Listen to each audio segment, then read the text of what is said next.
사도행전 5장 1절부터 11절까지의 말씀을 함께 읽기를 원합니다. 초대교회가 세워졌습니다. 초대교회가 세워지고 나타난 여러 상황 중에 또 시기적으로 처음에 해당하는 분 아나니아와 삽비라에 대한 이야기가 등장합니다. 사실은 대단히 부끄러운 사건이고요. 또 사람이 죽는 일이 생겼습니다. 그것도 교회 안에서, 성전 안에서. 교회가 성령으로 인하여서 세워지자마자 어떻게 성전 안에서 사람이 죽는가? 그렇잖아요. 또 사람이 죽는 이 부분이, 급사를 한 이 부분이 사실은 사도 베드로의 저주와 같은 말씀이 있었기 때문에 가능했던 거 아닌가. 이 교회에서 이런 일이 생긴다는 것이 대단히 당혹스러운 일입니다. 그렇죠? 그런데 저희의 주된 초점은 다른 곳에 있습니다. 이 사건을, 이 상황을 우리 가운데 모르시는 분이 계신가요? 예, 다 알고 계시죠? 아나니아와 삽비라 부부의 욕심과 그것을 단순한 인간적 욕심과 물질에 대한 연연함으로 보지 않고 성령을 속였다라고 사도 베드로는 정의하잖아요. 이제 이런 부분이 결국은 이 두 부부가 차례차례 죽어나가는 부분으로, 그래서 크리스찬으로서 교회를 전하고 크리스찬으로서 교회에 대하여서 설명할 쯤에 다소 당혹스럽고 부끄러운 내용으로 여기 여겨질 수 있는 이 부분입니다만, 성령으로 인하여 진행되어진 것이 기록되어진 사도행전에는 이 부분을 아주 분명하게 정의해야 될 필요가 있었겠다. 네. 그래서 사도행전의 저자 누가는 일부러라도 이 부분을 아주 분명하게 자세하게 설명하고 있는 것이었죠. 제가 초점을 맞추고 있는 것은 이 사건 그 자체보다도 사건이 벌어지고 나서 소위 교인들이, 소위 교회의 성도들이 취한 태도입니다.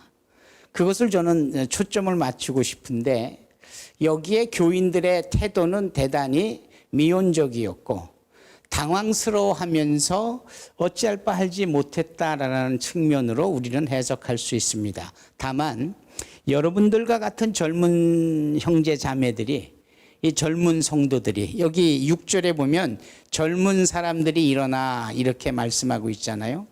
아무도 관여하고 싶지 않은, 아무도 행하고 싶지 않은, 즉 저주받아 죽어 나동그라진 그 시신, 불결하게 여길 수 있고 저주받아 죽은 것에 대하여서 손대면 안 돼야 된다라는 이런 모세의 가르침도 있지만, 이런 상황적인 부분에서 아무도 어찌할 바 알지 못하는 이때에 용기 있는 젊은이들이 그 시신을 들어 메고 나가서 장사를 치르는 겁니다. 참 대단하다. 이 사도행전 5장에 누가가 말하고 있는 것은 베드로가 말하고자 하는 이 부분이었는데, 그것은 아나니아와 삽비라 부부의 성령을 속이는 죄도 죄이지만 그 가운데에 오히려 젊은이들의 태도, 젊은이들의 행동이 이 초대교회를 대표하는 것으로 설명하고 있다라는 것이죠. 여기 나무 아래 교회가 이렇게 젊은이들이 가득하다는 점에 있어서 우리는 초대교회의 모습을, 사도행전적인 모습을 보는 듯해서 대단히 기분이 좋고요. 대단히 용기가 생기면서 아주 고무적이다 이런 말씀입니다. 뭐 어쩌다 그럴 수 있겠죠. 어쩌다 청년들이 그냥 의기투합해서 뭐 그럴 수 있겠죠. 그럴까요, 자매님? 네. 그런데 여기 누가는 결코 그렇지 않다라는 사실을 연이어서 말씀하죠. 그 연이어 말씀하신 내용이 이 부분입니다. 10절이죠. 이제는 아나니아뿐만 아니라 삽비라가 들어와서, 이름이 좋아요. 삽비라. 말이 삽비라지, 이것을 원문으로 보자면 사파이어, 보석 아닙니까? 이 보석과 같은 이름을 지닌 이 여인, 또 그의 남편 아나니아도 하나님을 경외한다라는 이름의 아나니아, 이 이름은 기가 막히게 좋은데 별로 점수가 없는, 그런데 죽어 나 자빠졌기까지도 했던, 바로 이런 순간에 그렇게 좋아 보이는 이름 정도의 내용보다는 누가는 누구를 초점을 맞추고 있느냐? 여러분들과 같은 젊은이를. 그래서 10절에 보니까 곧 그가 베드로의 발 앞에 엎드려져 혼이 떠나는지라 젊은 사람들이 들어와 죽은 것을 보고 메어다가 그의 남편 곁에 장사했다. 이렇게 말씀하고 있습니다. 그러니까 어쩌다 된 게 아니라 이 젊은이들은 이 굳은 일, 아무도 하고 싶어 하지 않는 이 일을 한 번도 아니고 연달아 할 수 있는 그러한 용기라 할까, 신앙이라 할까, 헌신의 자세, 준비된 마음이 있었던 거죠. 누가는 이 부분을 강조하는 것이지요. 예. 저는 나무 아래 교회에서 소망을 봅니다. 이렇게 젊은 분들이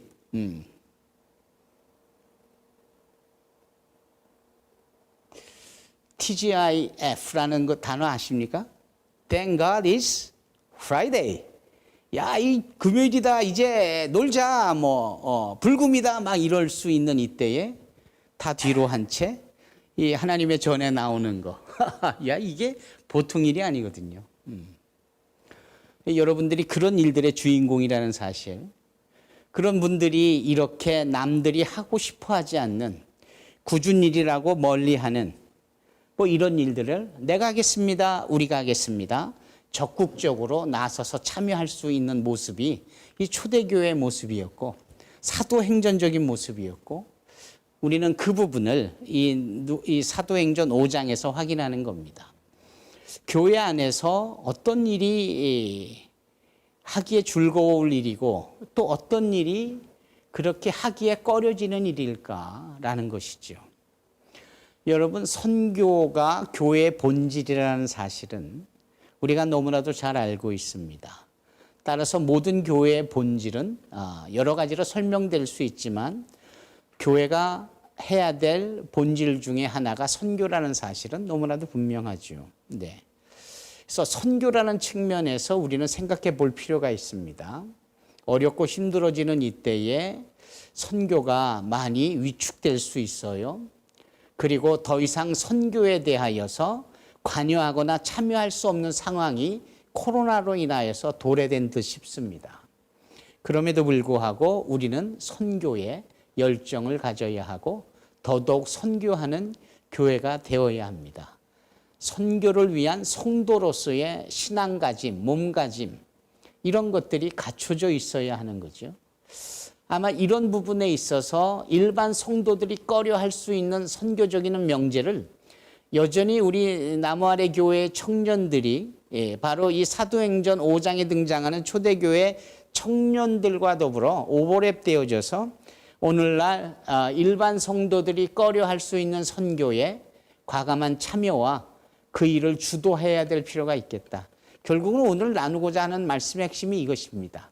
그것은 한인 성도들께뿐만 아니라 저 큰 대륙에서 온 진변자매와 같은 우리 이주민 형제에게도 자매에게도 동일하게 요구되어지는 부분입니다. 이주민 선교를 반드시 해야 될 당위성은 너무나도 분명합니다. 왜냐하면은 초대교회가 선교를 했죠. 예루살렘 교회가 성령으로 강림되어져 세워진 최초의 교회이고 우리가 흔히 말하는 Mother Church, 모교회라고 할 때 그 여러 자교회들이 생겨나고 그런 교회 중에 하나가 시리아에 있는 안디옥 교회입니다. 이 안디옥 교회에 대한 이야기는 사도행전 11장과 13장에 너무 잘 나타나 있습니다. 사도행전 11장에 그분들이 안디옥 교인들이 뭐를 했느냐? 지역 교회인데 그 지역 사회에 찾아온 이주민들을 두 팔 벌려 환영을 했다라는 거예요. 그리고 그들을 섬겼다라는 겁니다. 지역 교회가. 그래서 그 사도행전 11장에는 이런 표현을 써요. 그네들이 유대인에게 말씀을 전하다가 헬라인에게도 이주민에게도 말씀을 전하더라. 에게만에서 에게도. 이 부분이 대단히 의미심장한 어미입니다. 유대인에게만 복음을 전하다가 헬라인에게도 이방인에게도 이주민에게도 대전 시민에게 말씀을 전하던 나무 아래 교회가 이주민 유학생들에게도 말씀을 전하더라. 뭐 이런 식의 적용이 가능한 겁니다. 그랬더니 믿지 않던 그 안디옥에 살던 주민들이, 넌 크리스티안들이 뭐라고 그 안디옥 교회에 대해서 평가를 하느냐. 와, 저 안디옥 교회는 다른데? 안디옥 교회는 저렇게 이주민들, 나그네 된 자들을 수용하고 포용하고 전애들을 환대하고 섬기는 걸 보면 저들이 말하는 그리스도, 즉 크라이스트, 그분을 정말 닮은 사람들이 분명해. 안 믿는 사람이 안디옥 교인들을 그렇게 인정하는 거예요. 그러면서 그들이 쓴 단어가 뭐냐? 저 안디옥 교인들은 말 그대로 크리스티아노스, 헬라어로 크리스티아노스라는 것은 영어로 말하면 Christian like, 이 Christ like, 예수님을 닮은 이런 뜻이에요. 저들은 저들이 말하는 예수님을 정말 닮은 사람들이구나. 나그네를 잘 환대하고 섬겼더니 사람들에게 인정을 받는 거예요. 와, 그렇죠?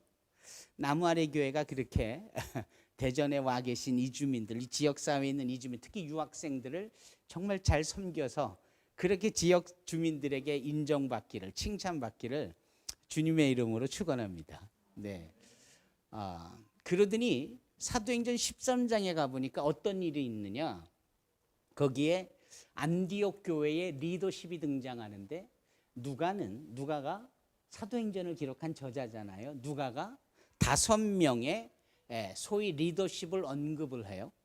그 언급을 한 리더십이 첫째는 마나헨이라는 로마에서 온 실력자를 이야기합니다. 두 번째는 루기오, 구레네에서 오신 루기오라는 분을 이야기를 합니다. 어떤 사람에 대해서는 바울과 바나바, 너무나도 잘 알고 있는 그 사람들을 포함해서, 심지어는 시몬이라는 자를 언급을 합니다. 근데 이 5명, 바나바, 바울, 시므온, 또 루기오, 마나헨, 이 5사람의 공통적인 특징은 뭐냐면 이주민이라는 특징이에요. 그래서 바나바는 구브로에서 왔죠. 바울은 다소에서 왔죠. 그리고 마나헨은 로마에서 왔고, 루기오는 구레네, 사이렌에서 왔죠. 한 사람 시므온이 등장하는데, 시므온은 어디서 왔는지는 누가가 언급을 하지 않지만 누가가 의사답게 아주 재밌는 힌트를 거기다 심어놓죠. 뭐라고 부르느냐면 니게르라 불리우는 시므온, 이렇게 말합니다. 니게르라는 단어는 니그로라는 단어로 바뀝니다. 니그로는 너무나도 잘 아는 블랙스킨, 흑인을 의미하며, 그 당시에도 흑인은 아프리카에서 온 분들을 의미하죠. 아프리카의 대륙에서 온 시므온. 그 당시에 아프리카 쪽의 사람들은 로마의 전쟁에서 패하고 끌려온 노예들이 대부분입니다. 거기다 유색 인종이니까 사람 취급도 안 해줬던. 그런데도 이 안디옥 교회 안에서는 그런 검은 피부를 가지고 있는 시므온이라는 사람이 당회원의 장로님들이신 거예요. 그것은 그분의 출중한 신앙도 의미가 있겠지만 신분에 상관없이 그러한 자들을 앞세우는 안디옥 교회의 성숙함, 안디옥 교회의 교회에 대한 분명한 이해도가 고스란히 있는 겁니다. 지금으로부터 2000년 전에 있었던 일이에요. 여전히 우리나라에서 이렇게 이주민들이 그 교회의 대표자가 되거나 장로로 계시는 교회가 거의 없습니다. 어딘가는 있겠지만 저는 아직 만나보지 못했어요. 예. 이제 이런 점에서 안디옥 교회는 2000년 전에 세워진 안디옥에 있는 지역 교회인 것은 분명하지만 그들이 주되게 행한 선교는 어떤 타입의 선교였냐? 이주민 선교였다. 그러면서 안디옥 교회는 모든 교회가 행하는 선교의 효시가 되죠. 맞죠? 그러니까 이주민 선교는 이 시대에 새롭게 등장한 컨셉이 아니라 이미 오래전부터 있었지만 우리가 미처 깨닫지 못했던 거예요. 그래서 이제라도 그 부분을 열어주시는 환경 속에서 그 일을 감당할 수 있어야 하겠죠. 우리는 이 패러다임 시프트가 필요합니다. 패러다임 시프트. 생각의 변환이 정말 필요합니다. 선교는 가야만 하고 보내야만 하는 것도 선교이기는 하나 우리 품으로 하나님이 보내주신 사람들을 우리 교회에서 융숭이 대접하고 우리 교회에서 그들을 섬기고 그들을 환대하며 그들에게 예수가 누군지, 그래서 예수천당 물신지옥이 다가 아니라 누가복음 10장의 선한 사마리아인을 통해서 누가 너의 이웃이냐라고 할 때 바로 이러한 도전을 주신 주님의 말씀처럼 궁휼한 마음을 갖고 찾아온 이주민들을 대해주는 것, 이게 필요한 거죠. 아마 이 일은 저와 여러분들에게 있어서 피해서도 안 되고 또 피할 수 없는 일이라고 생각을 합니다. 그리고 대부분 우리는 선교 그러면 내가 전문가가 되어야 하고 많은 것을 갖추어야 되고 많은 것을 준비하여서 그 일을 감당해야 된다라고 생각하죠. 옳습니다. 제대로 잘하기 위해서는 그럴 수 있지만 패러다임 시프트를 가지고 이렇게도 생각을 해보십시다. 제가 영화 이야기를 하나 해볼게요. 그 영화 이름이 영웅이라는 영화입니다. 영웅. 이 중국 영화예요. 장혜모 감독이 만든 영화인데 그 주인공이 이연걸이 등장합니다. 아시죠? 이연걸. 그 이연걸이 무사로 등장하는데 이 사람이 소위 영웅입니다. 진시황 때 전 중국을 통일하기 위해서 이 황제가 계획을 세우고 그 일을 시도하는데 사람들의 그런 필요성을 못 느끼니까 반대를 해요. 반대를 하는 성은 군사를 보내가지고 무자비하게 사람을 죽이고 그러니까 황제의 한 생각에 모든 중국이 다 피바다가 될 정도. 그래서 저 황제를 저렇게 두어서는 안 되겠다. 선한 마음을 품은 무사들이 등장을 합니다. 무공에 능한 무사들이. 그리고 황제를 죽이려고 잠입을 하고 암살을 꾀하지만 번번이 실패를 해요. 그러니까 황제도 야 이거 내가 이러다 죽겠다. 그리고 전국의 방방곡곡에 방을 내려요. 누구든지 나를 죽이려 했던 이 암살자들, 이 사람들을 찾아서 데려오거나 죽이면 그 상을 인정하리라. 그리고 상과 더불어 또 하나의 특혜를 주는데 황제인 자기를 아련할 수 있도록, 얼굴을 맞이할 수 있도록 해주겠다. 그래서 한 암살자를 죽이면 100보 앞에서 나를 보는 겁니다. 100보. 두 암살을 처단하면 50보 앞에서 황제를 보는 거예요. 세 번째 암살자까지도 처단을 하면은 10보 앞에까지 와서 10보는 딱 저와 집사님 사이에 요 거리입니다. 가깝죠? 예. 이연걸이라는 무사가 영웅이 그 10보 앞에 가기 위하여서 세 암살자를 우여곡절 끝에 처단하고 그 공로를 인정받아서 황제 앞에 10보까지 나가는 겁니다. 그 사이에 황제도 누구를 만나려고 할 때마다 자기 앞에 수십 개, 수백 개의 촛불을 켜놔요. 왜냐하면 사람을 못 믿겠어. 얘가 내 앞에서 웃고 있지만 언제 얘가 날 죽일지 모르니까. 그래서 자기 앞에 선자들은 무장이 해제돼야 되고 그 속내를 모르니까 촛불을 켜놓으면 혹시 이 자가 나를 죽이려고 하면 그게 눈에는 보이지 않지만 촛불이 그것을 감지해서 살기를 감지해서 파라라라 떠는 거죠. 그걸 보고 황제가 지금 네가 나를 죽이려 하는구나. 뭐 이런 얘기입니다. 영웅이 그 앞에 섰어요. 이연골 무사가. 어떻게 네가 3명이나 처단해서 내 앞에 왔느냐. 이걸 연실 캐물으면서 황제가 의심의 마음이 드는 겁니다. 그러면서 거의 끝에 가서 느닷없이 촛불이 막 움직이니까 아하, 황제가 아는 거예요. 이게 날 죽이려 하는구나. 그래서 오히려 태연하게 이렇게 묻습니다. 네가 나를 죽이려 하느냐? 그러면 무엇으로 날 죽이려고 그 앞에 있느냐? 그랬더니 이연걸이가 그런 말을 하잖아. 황제요? 나는 10보 필살기가 있습니다. 들어보셨습니까? 10보 필살기. 이거는 10보 앞에 있는 그 누구든 마음만 먹으면 죽일 수 있는 무공이 10보 필살기예요.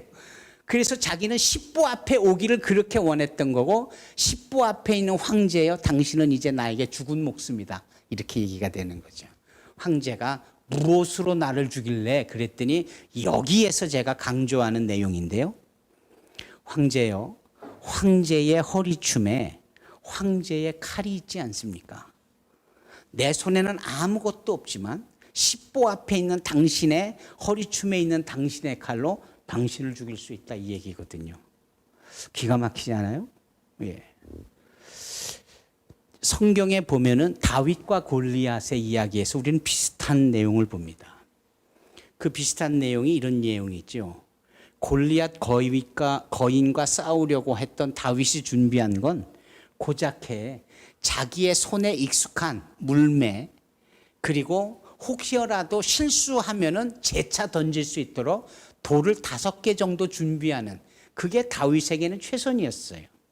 뭐 거위 골리앗을 위하여 뭐 갑옷을 입고 칼을 차고 무기를 들고 그러지 않았다라는 거죠. 사울이 그렇게 해보려고 했지만 오히려 더 불편하니까 그러지 않았죠. 익숙한 자기가 자기의 것을 가지고 싸우겠다라는 거예요. 아닌 게 아니라 다윗이 골리앗을 만났을 때 나는 만군의 여호와의 이름으로 나간다 하면서 돌을 물매에다 놓고 이렇게 팽팽팽팽 돌리다가 하나의 손을 탁 넣으니까 돌이 쫙 가가지고 이 골리앗의 이마에 탁 박히잖아요. 그리고 골리앗이 거기서 팩 고꾸라져 땅에 쓰러집니다. 끝! 아니에요. 끝이 아니었어요. 바로 그때 다윗이 달려갑니다. 쓰러진 골리앗에게. 뭐 알아요? 골리앗의 허리춤에 있는 골리앗의 칼을 빼서 골리앗의 목을 벤 거예요. 그것은 어쩌다가 된 일이 아니라 이미 다윗의 이 전략에는 그게 다 있는 거예요.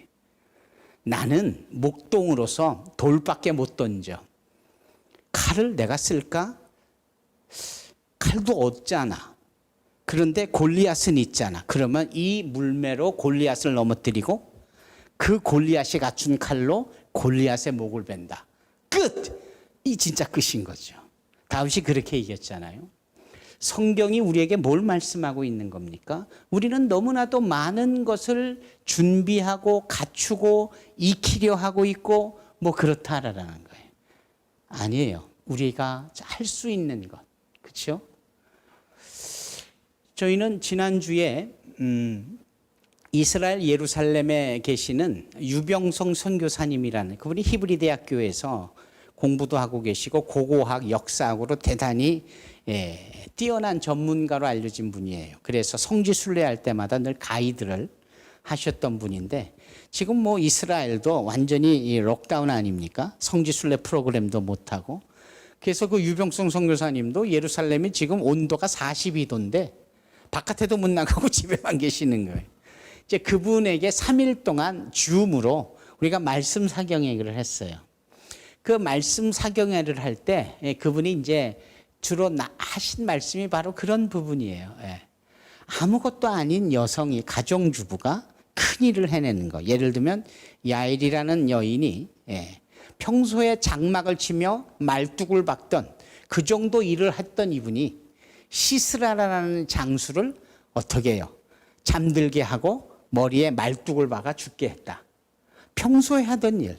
그러니까 가정주부가 싸움에 정말 용맹무쌍한 장수를 죽이는 뭐 이런 일들.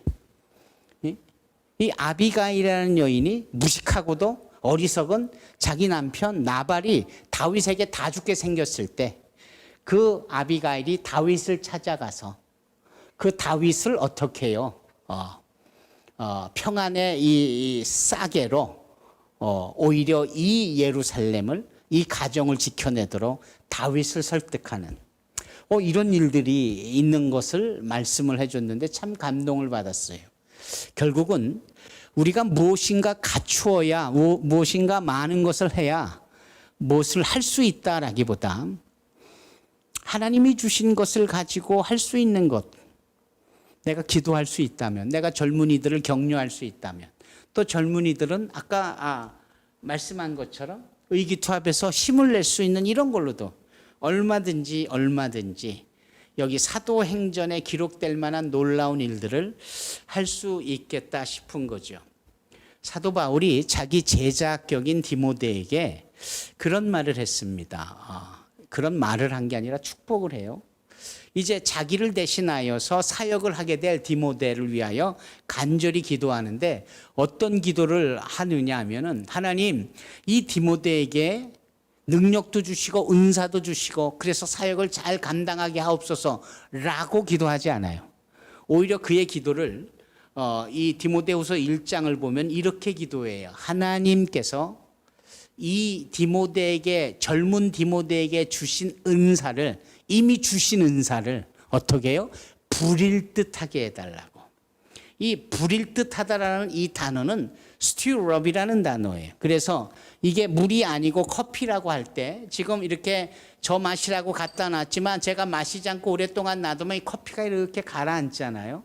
그래서 마시기 전에 이걸 한번 이렇게 휘저으면은 밑에 가라앉은 것이 이렇게 올라오면서 맛을 낼 수 있잖아요. 이 휘젓는 단어가 성경에는 부릴 듯하다라는 단어로 쓰여진 거예요. 하나님은 이미 디모데에게 맞는 은사를 이미 주셨어요. 그거를 우리들은 몰라. 본인은 몰라. 여기 계신 청년들 각자에게 하나님께서 우리 집사님들에게도 맞는 은사를 다 주셨는데 우리가 바라고 우리가 갖추고 우리가 뭔가를 준비해야 되겠다는 우리의 의지와 우리의 열정이 하나님의 주신 은사의 가치를 모르는 채 사장시킨다니까요. 그래서 그게 그냥 이게 바닥에 이렇게 놓여 있지 않겠어요? 그거를 이렇게 휘저을 필요가 있습니다. 그래서 우리가 새로운 것을 뭔가 얻고자 하는 것이 아니어야 되고 오히려 있는 것을 가지고 다윗이 골리앗의 칼을 그 있는 걸 가지고 승리하듯이 우리는 선교도 그렇게 해야 된다. 그러면 제가 이렇게 브로드하게 이렇게 광범위하게 이 말씀을 드린 이유가 무엇이냐면 선교를 하는 게 보통 일이 아니거든요. 언어도 배워야 되죠. 문화에 대한 이해도 높아야 하죠. 거기에 또 정탐도 해야 되고 필요한 것들을 얻기 위하여서 후원 관리도 구축해야 되고 이게 보통 일이 아닙니다. 그래서 이렇게 해가지고 7, 8년을 준비해서 겨우 가가지고 예수 전하고 그들이 예수를 믿고 예수의 제자가 돼서 예수의 이름으로 세례를 줄 때까지 걸리는 게 평균 10년이 걸리는 거예요. 그것도 잘 돼야 한 명이라도 그렇게 하지. 그거조차 못하거나 안 되는 일들이 얼마나 많습니까? 그런데 여기 정말 지적으로 준비가 돼 있고 그리고 뭔가 삶의 고난과 필요가 있어서 움직이게 되어진 이 이주민들은 현지의 언어를 쓰고 현지의 문화에 아예 젖어 있는 현지인들 아니겠어요? 예를 들어 내가 스리랑카를 가기를 원하는데 한국에 스리랑카 사람들이 12,000명이 있다. 그 12,000명이 스리랑칸들은 현지 스리랑카에 있는 사람보다도 훨씬 더 앞서가 있고 긍정적이고 진취적이고 뭔가 도전을 한 결과로 한국에 와 있는 거거든요. 좀 다르겠죠. 그런 분들에게 예수를 전하고 그런 분들에게 예수를 믿게 한다. 이것은 그들이 앞으로 내놓을 그 시너지가 아웃풋될 그네들의 이런 복음적 지수가 우리가 10년 동안 준비해서 내놓고 얻는 것보다도 훨씬 더 효과적이에요. 소위 가성비가 높다 이런 말입니다. 이런 점에 있어서 이주민 선교에 주는 매력은 대단하다. 이주민 선교가 정말 이 시대에 꼭 필요할 수 있겠다 하는 점입니다. 젊은이들이 많은 나무아래 교회 그리고 이 지역 일대에 유학생들이 많다라고 한다면 어느 정도 우리는 윤곽이 쓴 것 같아요. 대부분 지금 코로나로 인하여서 교회가 정신 못 차리고 지금 자기네 지금 입장도 유지하기 어렵다 모두 힘들다라고 하는 이때에 사도행전 5장에 등장하는 이 젊은이들처럼 우리가 팔 걷어붙이고 우리가 할 수 있는 거예요. 나무아래 교회 젊은이들이 그리고 나무아래 교회 우리 기성 우리 집사님들이 이 젊은이들을 계속해서 격려해 주시고 기도로 축복해 주시고 그 일을 할 수 있도록 더더군다나 이 유학생들에게 초점이 맞춰진다면 대단히 바람직하고 대단히 효과적이고 자그마한 걸 통해서도 더 많은 것을 얻을 수 있는 그런 효과적이고 가성비 좋은 이주민 선교를 이룰 수 있겠죠. 여러분 동의가 되십니까? 이주민 선교를 행하면서 특별한 비결이 있느냐? 비결은 없는 것 같아요. 그냥 주님께서 말씀하신 것처럼 이웃사랑의 실천에 대한 부분이 가장 관건이었던 것 같고, 호스피탈리티, 환대해 주는 것, 타향살이에 피곤하고 어려울 수 있는 이들의 마음을 우리가 헤아려서 저들을 초대하고 함께 식사를 같이 해주고 가족처럼 유대 관계를 맺는 이런 것들이 바로 이주민 선교의 비결은 아닐까. 이렇게 이제 화두를 던지면서 저의 말씀이 시작이 되어지는데요.